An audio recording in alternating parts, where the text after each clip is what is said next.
Bonjour et bienvenue dans ce nouveau vlog. Vlog, un bien grand mot parce que je vais vous le tourner en une seule fois.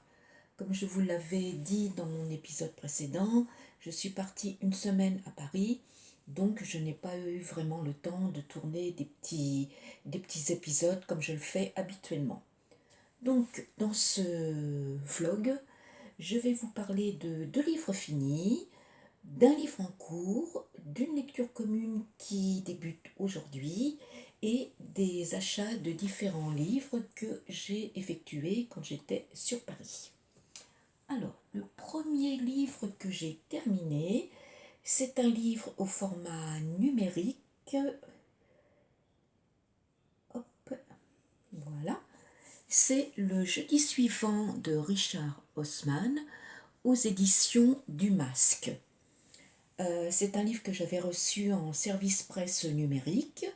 Il y a d'abord eu un premier livre écrit par Richard Haussmann qui était le Murder Club du jeudi et celui-ci le jeudi suivant. Alors, dans ce livre, on retrouve nos quatre retraités, Elisabeth, Joyce, Ron et Ibrahim. Ils sont dans un petit village un petit village de retraités et ils ont décidé pour tromper leur ennui, ils ont fondé un club, le fameux Murder Club du jeudi, où ils résolvent des petites enquêtes. Au début du livre, on a Douglas, l'ex-collègue et mari d'Elisabeth, qui vient trouver refuge auprès d'eux, car apparemment il aurait volé pour 20 millions de bijoux et il est poursuivi par le cartel colombien et la mafia new-yorkaise. Donc il vient se réfugier auprès d'Elisabeth et bien sûr nos quatre compères vont être ravis de pouvoir mener une enquête pour savoir où ont été cachés les fameux diamants, ce qui les arrangerait bien. Donc, comme dans le livre précédent, l'intrigue est un petit peu longue à démarrer, mais bon, ce n'est pas vraiment gênant parce que ça se lit très très bien. Nos quatre retraités sont vraiment très sympathiques, ils sont très différents les uns des autres, mais très complémentaires. Bien sûr, ils vont à nouveau s'acoquiner avec la police, ils vont un petit peu s'insurger dans l'enquête, pas toujours de manière très légale. Et c'est vraiment très agréable à lire. C'est plein d'humour. Alors quelquefois, moi j'ai trouvé l'humour quand même un petit peu trop poussé, un petit peu trop récurrent. Mais bon, on sait que l'auteur de ce livre, c'est un ancien humoriste qui avait une chaîne en Angleterre. Et mais bon, ce n'est pas excessivement gênant, hein. L'intrigue est bien menée, est bien ficelée. C'est très rondement mené, c'est plein de rebondissements, c'est chaotique par moments, c'est vraiment agréable à lire. Moi, j'ai eu beaucoup de plaisir à retrouver ces quatre compères et je vous conseille vivement de lire le jeudi suivant. Ça va vous distraire, ça se lit très très bien et c'est chez les éditions du Masque. Ensuite, j'ai terminé. Hop, voilà. Bigoudi et Petites Enquêtes, que j'avais reçu aussi en numérique et je l'ai lu dans le cadre d'une lecture commune organisée par Magdalena du compte Triple L de Mag. Alors, la particularité de ce livre, c'est un cosy mystery et il se déroule en France. Il se déroule dans une petite ville en Alsace. Dans ce livre, on a Léopoldine Courtecuisse. Alors rien que déjà, le nom Léopoldine et Courtecuisse en plus, ça fait quand même sourire. Léopoldine a un salon de coiffure qu'elle dirige avec, enfin en associé avec une ancienne amie à elle. Elles ont ouvert ce salon. Elle est divorcée et elle a deux enfants, deux adolescents, une fille de 16 ans et un garçon de 14 ans. Et le rêve de Léopoldine, quand elle était plus jeune, c'était d'être policière, enfin d'enquêter sur des crimes, sur des méfaits. Enfin, c'était vraiment son rêve qu'elle n'a pas pu réaliser. Et donc, un soir, après avoir fermé son salon, sur le parking, elle voit un véhicule avec à l'intérieur le cadavre d'une femme.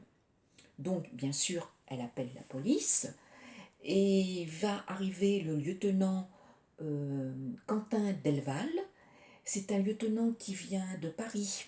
À Paris, il était dans la protection, mais il a commis un petit méfait qui, du coup, l'a fait muter en province par punition. Il a été envoyé là. Et bien sûr, ce lieutenant n'a jamais vraiment enquêté. Ce n'était pas le travail qu'il effectuait sur Paris. Léopoldine, bien sûr, va essayer de s'immiscer, de vouloir mener sa petite enquête, mais bien sûr, Quentin ne le voit pas, ne l'entend pas de cette oreille. Pour lui, une coiffeuse n'a rien à faire au centre d'une enquête policière. Bien sûr, elle ne va pas en tenir compte, elle va faire son petit business de son côté, rapporter quelques indices à Quentin. Quentin qui patauge un petit peu parce que, comme je vous l'ai dit, il n'est pas du tout habitué à mener des enquêtes, donc va finir par accepter l'aide de Léopoldine et ils vont travailler tous les deux en binôme. Bien sûr, Léopoldine va enquêter secrètement. La police ne va pas être au courant qu'elle, de son côté, aide Quentin. J'ai bien aimé ce livre. Pour tout avouer, au départ, j'ai trouvé un petit peu Léopoldine culottée. Elle m'énervait un petit peu de vouloir à tout prix s'immiscer, ne comprenant pas pourquoi elle n'avait pas le droit de mettre son petit grain de sel dans l'enquête. Mais au fil des pages, je l'ai trouvée de plus en plus intéressante et attachante. Léopoldine a ses deux enfants, deux ados. Alors bien sûr, le petit bémol dans le livre, c'est qu'au début, le langage, c'était le langage ado bien sûr, mais le langage qu'avaient ses enfants par rapport à elle était quand même un petit peu hard quand même, hein. C'était quand même à la limite de la vulgarité. Donc dans la lecture commune, il y a beaucoup de copines qui ont, je ne vais pas dire été choquées, mais qui n'ont pas vraiment apprécié ce genre de discours. Mais ce n'est que vraiment au début du livre. Donc après, il y a certaines expressions assez légères, mais non vulgaires. Ça ne m'a pas plus gêné que ça ne m'a pas empêché de poursuivre ma lecture. Je vous dis, c'est vraiment dans les premières pages que c'est limite au point de vue langage. L'enquête est très intéressante, elle est passionnante, il y a des rebondissements, il y a une fin à laquelle je ne m'attendais pas. Alors, il y avait des suspicions, il y avait quelques petits doutes par rapport au meurtrier, mais la fin, je pense pas qu'il y ait beaucoup de personnes qui s'attendaient à une fin de cette façon-là, quoi, hein. Alors bien sûr, on va découvrir des petits secrets au sujet de la famille, on va voir des petites enquêtes, des non-dits, des choses. Mais vraiment, je vous conseille ce livre parce que l'enquête est vraiment, vraiment très, très intéressante. Voilà. Bigoudi et Petite Dentelle, je ne sais pas si je vous ai dit l'auteur, de Naël Charles, aux éditions Archipoche. Archipel ou Archipel, je crois. Voilà. Mais ça se lit très facilement et franchement, l'enquête est très très intéressante. Voilà. Ensuite, je suis en train de lire La Chambre aux papillons de Lucinda Riley aux éditions Charleston. Alors, je fais partie d'un groupe qui a été créé par Élise du compte Magique Lisou et Sophie du compte Madame Sophie 29. Elles ont créé un petit groupe pour les fans de Lucinda Riley. Donc moi, Lucinda Riley, je la connaissais par le biais de la saga des 7 sœurs. J'ai lu les 4 premiers tomes. une saga que j'aime énormément. C'est très intéressant, ça se lit bien. Moi, la plume de Lucinda Riley, franchement, j'adore. J'adore la façon dont elle écrit. Et là, on est... alors, il n'y a qu'un seul tome. C'est encore une histoire de famille. Et je ne sais pas si tous ces livres sont faits de la même façon, mais dans celui-là, on a encore une double temporalité. C'est-à-dire qu'on suit Posy. On a plusieurs chapitres où l'on suit Posy. L'histoire débute en 1943 où Posy a 7 ou 8 ans. Pendant plusieurs chapitres, on va la suivre. Puis après, on va arriver en 2006, je crois, où Posy affleure les 70 ans. Et là, on va suivre plus l'histoire de ses deux fils. Elle a eu 2 enfants. Donc on suit cette histoire pendant plusieurs chapitres. On retourne dans le passé avec Posy où on continue de suivre sa vie de jeune fille, enfin d'étudiante, de jeune femme. On retourne dans les années actuelles pour suivre Posy à l'heure actuelle et ses enfants. Il y a toujours cette double temporalité. Mais c'est plein de... Il y a plein d'intrigues, il y a plein de non-dits, il y a plein de secrets de famille. C'est pas, alors on pourrait dire, oh, c'est gnangnan, quoi, c'est toujours le même machin. Non, pas du tout. L'écriture de Lucinda Riley fait vraiment que c'est tellement léger, tellement intéressant. Sa plume, c'est écrit tellement bien que ça se lit tout seul et les intrigues et les secrets sont toujours intéressants, bien menés. Là, j'en suis justement où les intrigues se dévoilent, les secrets se dévoilent. On va finir par comprendre certaines choses et certaines choses pourquoi qui se sont passées dans la vie de Posy plusieurs années auparavant. Et moi, j'aime énormément, énormément la façon dont écrit cette femme. Il n'y en a pas trop, il y en a c'est bien quoi, c'est pas surjoué, enfin moi j'aime énormément. Et le mois prochain, normalement, on doit lire, je ne sais plus, La Maison de l'Orchidée. Excusez-moi. Le mois prochain, on attaquera La Maison de l'Orchidée. Ce sont toujours, bon, Lucinda Riley écrit toujours des livres, des petits pavés quand même. Hein. Là, j'en suis à la page... où il est mon marque-page? J'en suis à la page 459 et il y en a 524. Voilà. Mais franchement, si vous n'avez pas encore lu Lucinda Riley, je vous invite franchement à lire ses livres parce que c'est bien, ça roule tout seul, quoi. C'est...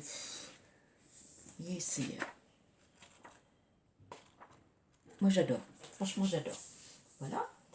Et aujourd'hui va débuter ce livre avec tes yeux de Cédric Cyr dans le cadre d'une lecture commune une nouvelle fois organisée par Magdalena du compte Triple L de Mag. Voilà. Alors je suis très contente de lire ce livre.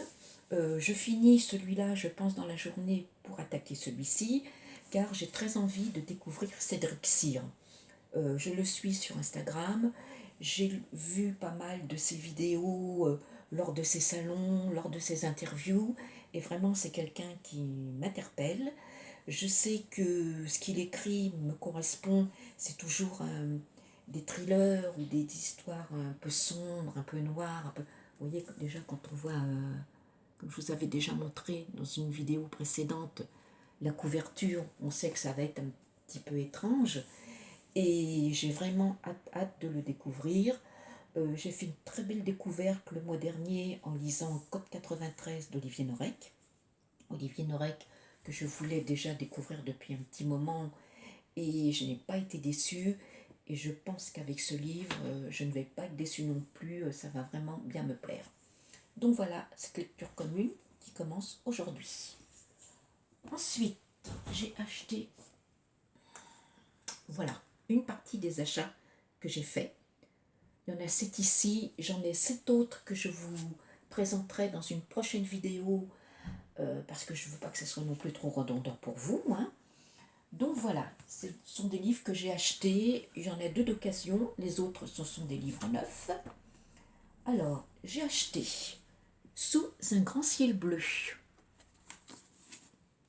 de Anna McPartlin aux éditions Pocket.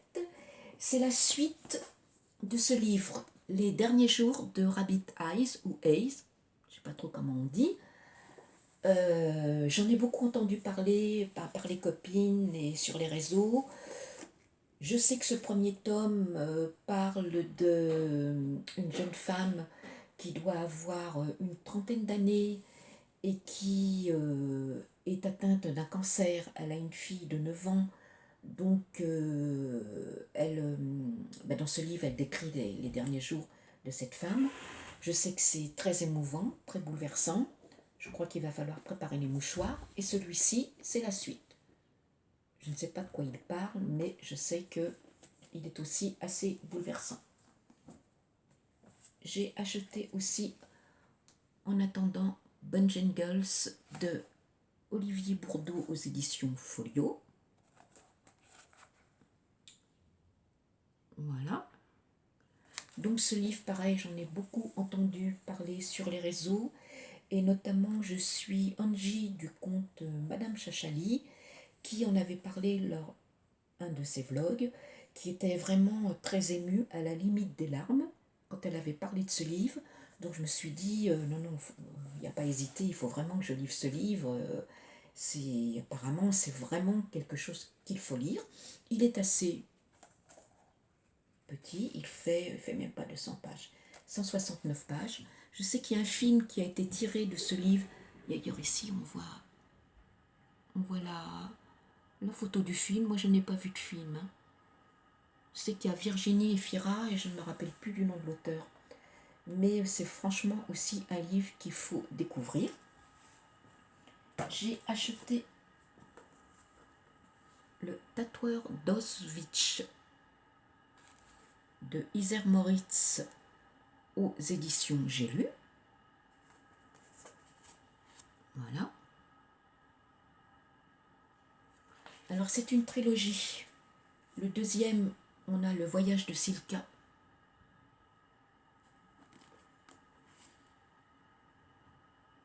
Hop. Voilà, toujours aux éditions J'ai lu.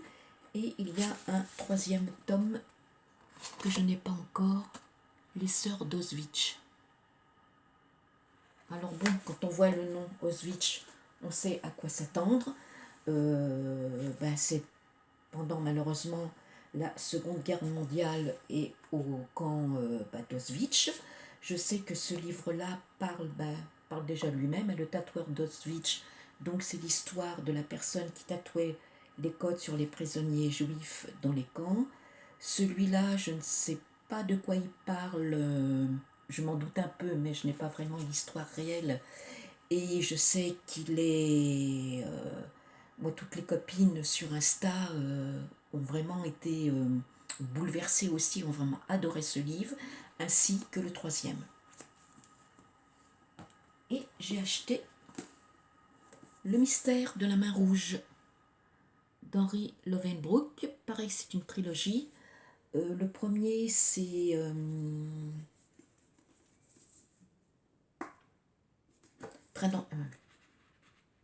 non. Oh, je me rappelle plus. Je sais que le troisième, c'est, le voilà, L'assassin de la rue Voltaire. Le premier, je pense que... Le loup des Cordeliers, pardon. Voilà, il y a Le loup des Cordeliers, Le mystère de la main rouge et l'affaire L'assassin de la rue Voltaire. Alors, moi, je ne connais pas encore Henri Lovenbroek. J'ai acheté ces livres parce que j'en ai beaucoup entendu parler par Florence du compte Flowen Books, que je suis aussi dans ses, dans ses vlogs. Et c'est pareil, Florence, quand elle parle des livres, ben, on a tout de suite envie de le lire, quoi. Elle les décrit avec une telle passion et elle aime vraiment ses livres que moi, automatiquement, je note et puis j'achète parce qu'elle me donne vraiment, vraiment envie de lire ses livres. En plus, elle a un univers dans ses livres que j'aime beaucoup. Elle aime les thrillers, elle aime ce qui est étrange, elle aime un peu le paranormal. Enfin, moi, c'est tout à fait ce qui me convient.